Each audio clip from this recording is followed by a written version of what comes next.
Ise police station amaphoyisa ngakusiza? Angizwanga. Sorry sis, wrong number. Wrong number sis. Bye. Yazi ngempela abantu bayangiqala. Hello, police station. Kade kushada ubhuti sebeyagwazana bayadubulana ozani nizosiza imhlola yethu.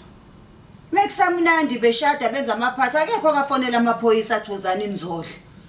Mase beqala ke begwazana bedubulana fa igijime thina ke siyobasiza. Thina sakhiwe ngensimbini.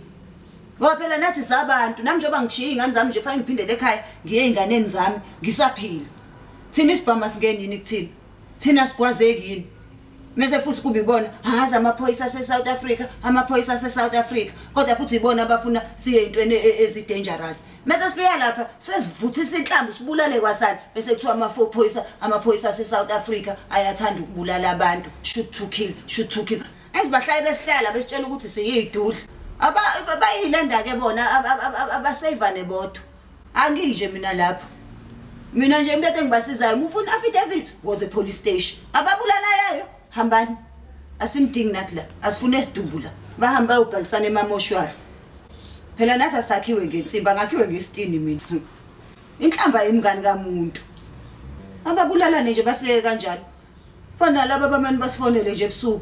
Umuntu akutshela indaba yokuthi hey phoyisa sebengiphuca imoto bengise robotini. Natshela ubani ukuthi fanele ume robotini elibomvu ebusuku. Uzazi kahle ukuthi uyakwamashu uzome robotini elibomvu. Akumiwe robotini elibomvu ebusuku uyadlula man. Habe uncamela ukuthi usave wena usave imali yethikithi u50 ngoba kufanele thina sisuke ke ebusuku siyongena indaba zeni bese ni hijack. Hayi nisiyeke nithini nami ngumuntu. We phoyisa makhanya uzongizwisa nabo abantu besibhedlela la.